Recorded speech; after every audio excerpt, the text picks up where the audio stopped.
Well, hello everyone. Now I am here with the amazing Natasha Mandy, who is the founder and managing director of EM Advisory. Now, Natasha is a director, a corporate advisor. She does a heap of work in financial services and with fintechs, advising companies around growth strategy, M&A, and a whole host of other things.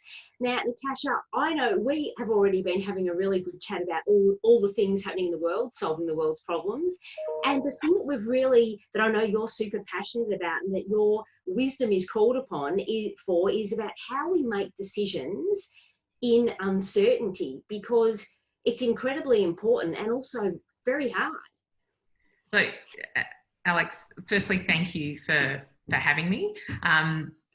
But yeah, I mean, it's really hard to make decisions when you literally don't know what's going to be happening tomorrow or next week or next month.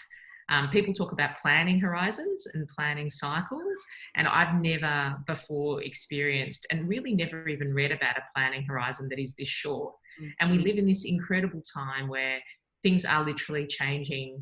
At the moment, it's probably weekly rather than hourly and daily, but in March, when this all started to really break in Australia, literally the operating environment was changing, every 12 hours, every 6 hours. Yeah. And we were faced with an environment where we had to make sure that our people were safe. We had to make sure that we were helping our clients, many of whom were in acute distress, many of whose businesses had effectively been shut down.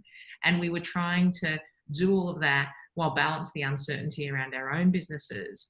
And that's extraordinary. I think we have literally come through and are coming through an extraordinary time. That creates an incredible onus on us as leaders about how we cope and how we make decisions. And, it's you see a lot of these, and I'm sure a lot of your members are seeing this around their clients who are just in distress. And they're just overwhelmed by either the number of decisions they have to make or just the need to make decisions when they literally don't know next week what's going to happen. Are they going to be allowed to open? And I think, it's so true, isn't it? Because in all that, normally, whatever normally is, we have, I guess, what feels now like the luxury of being able to pause, to be considered, to take more time. Yeah. And I think that a lot of the business community in different ways is feeling some form of paralysis over what do we do? What if it's the wrong decision? And then, of course, what happens is no decision, which is even more potentially catastrophic. Yeah, so I think it's an old analogy, which is no decision is a decision, and it's one of the most dangerous ones, because when you don't decide, you're literally letting the flow of the river take you, and that's a choice. It's okay, but it comes with consequences and a whole lot less control by the people involved. So it feels very uncomfortable, even though on the face of it you're like, but I can't decide. How do I decide between A and B when I know that probably I have all the letters of the alphabet to choose from, not just those two things? And I think in that, there are some really simple things as leaders we can do to help that decision-making process and to scaffold how we think about it. So there's a few of my mentors who are very wise. A number of them actually have military experience, and I have to tell you, I've not used as many military analogies in the last 2 months so in my life as I have in the last 2 months. And the reason why is because there are many analogies to trying to make decisions in war as we're having in this time. And no, this is not a war, and no one's shooting at us. But it's actually, there are existential threats to businesses and to people. And the government, large corporations, small businesses, individual traders have all had to deal with that and have all had to cope at the other end. So the basic rules go something like this. 1, it's all about the planning, not the plan. A plan is a noun. It's a static document. It's probably one of the more dangerous things. It will be wrong the minute it's inked. It's a terrible thing. Planning, the act of considering scenarios, is super important. Planning needs to become part of your day. As a leader, it's got to be at least 30% of your time. You need to be thinking about, well, what are my options here? 2, planning in the absence of data is just madness. And it's incredibly unpleasant. And in environments, in times like this, it's actually nauseating. So focus on what are the key data points you can get and make sure that you get them and make sure that you prioritize your team to deliver you the data that you need in a timely fashion. 3, you can't plan without a team. Plan the verb without a team. So 1, keeping that team safe. 2, recognizing that This is one of the most psychological, stressful times that any of us have ever gone through. But those of us those in the community who survived war, genuine war. But there are very few of those people, thankfully.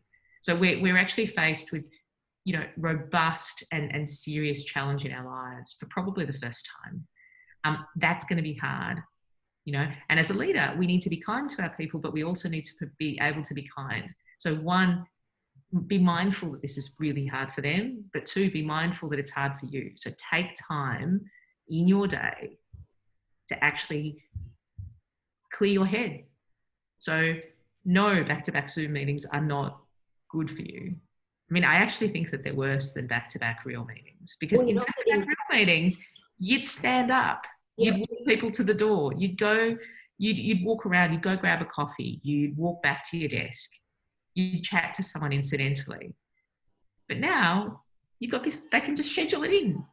And it is the most tiring thing, because this is much better than a phone call, but it's still not quite a face-to-face meeting. It's not, and we're not getting that energy exchange or any of that. So, well, I mean, there's so much in there already that, I mean, we talk quite often, and I'm so excited for our chat on the live stream, because we're going to explore all these topics. And I think you've gone right to what is really challenging a lot of our community. And, some we've got really experienced leaders and some who are emerging, but as you say, faced with the reality of this, and we've got to look after ourselves as leaders. And I just love already that you're talking about, the plan, forget it, but it is the active planning, it's the discipline, it's using data, it's having a team, because guys, we don't have all the answers. No. And we've still got to make decisions.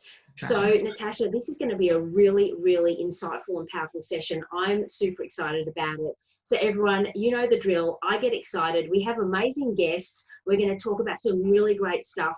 So don't miss this episode with Natasha, Mandy, and myself talking about how we make good decisions in times of uncertainty. See you there.